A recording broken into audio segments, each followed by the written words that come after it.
I'm so stressed out.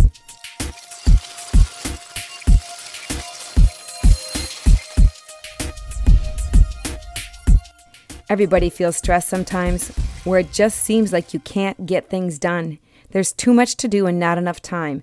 If only people wouldn't put so much on my plate, if only someone would help me out, if only people would do their part, then we wouldn't feel so much stress, right? If only there were more hours in the day and I could get it all done, I could finally relax and not feel all this stress. If only we could get other people to listen to us, then we'd feel better, right? Wrong. Sure, life has challenges, but it's our thoughts about those challenges that are causing the stress. This explains why some people can get stressed in certain situations and other people don't. Stress just means your thoughts about a challenge are focused on one or more of the 5 basic stress thoughts. The 5 basic stress thoughts include I can't, I'm not, I don't know, I don't have, and the scary what if thoughts. Oh no, what if?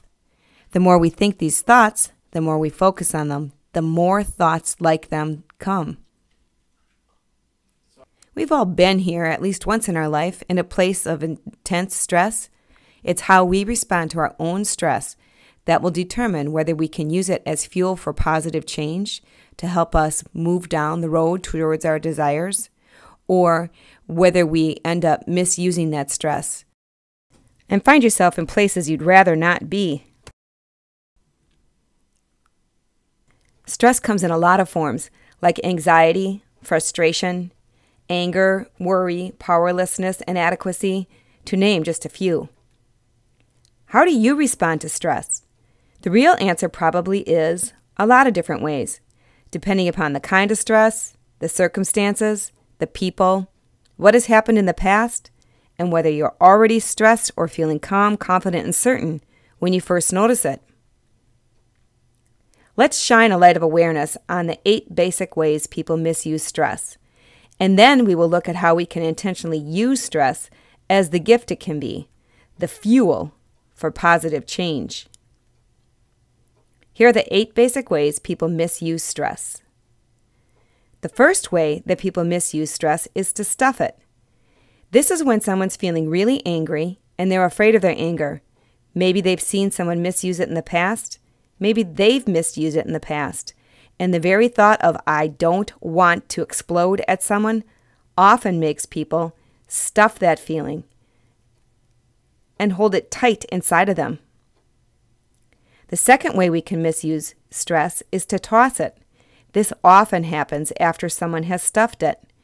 That stressful feeling of anger can sit inside your energy bubble, and without using it to propel yourself forward as fuel for positive change, over time, more stressful thoughts and feelings will grow until finally it's too much to handle, too much to take. And instead of using it, this person might choose to decide it's someone else's fault and toss it at that person. A third way we can misuse stress is to take it away from someone else. In this scenario, the person on the right who's feeling stressed is working on a challenge, working on a problem. Often, if we're the person who sees that person and really cares about them, we can think, I can and you can't. You can't will bring you out of the flow. It's a stress thought. And from that stress thought, because it's so hard to watch someone else in their challenge, because it's so hard to feel the challenge of not being able to help someone, good intended people can reach into other people's bubbles and take their challenge away and let that person dump all those heavy thoughts and feelings on them.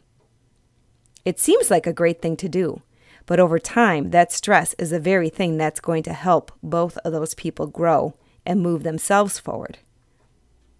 A classic example of taking someone else's challenge, taking someone else's stress away, is the old homework challenge. And in this situation, the girl was working on her homework and trying to figure it out. And the dad came over and he realized, I can and you can't. You can't is a stressful thought, which brings him out of his flow. And so he chooses to go into her space, her energy bubble, and take her stress and give her some of his knowledge. he tries to teach her his way. Many times, kids aren't even learning the way their parents learned in the past, and the girl might get her homework done, short-term fix, for a long-term problem. Once either of these people become aware, they can use the stress to start to develop a new way. This girl realized she didn't want help this way. She used her stress to find some great ideas and then asked her father to do it a different way. She created a win-win for both of them by naturally using her stress for forward movement as fuel for positive change. The fourth way that we can misuse stress is to feel something like, what if I'm ineffective? Thoughts that come with that feeling are, what if I can't get them to listen to me? What if I can't get them to see things my way? And what if I won't get what I want out of this? Instead of taking actions from our power, we can push. We can push and push and push people till they're out of their flow, and they might end up doing what we want. Short-term fix.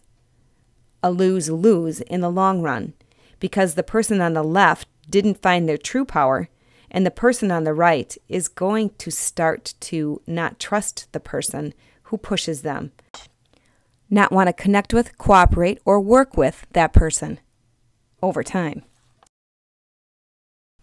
The fifth way we can misuse stress is to feel powerless, feel like you can't do it yourself, and feel stuck in it so long that you take that feeling and you launch it out into the world thinking there's something bigger and hoping someone else can rescue you and save you from that problem.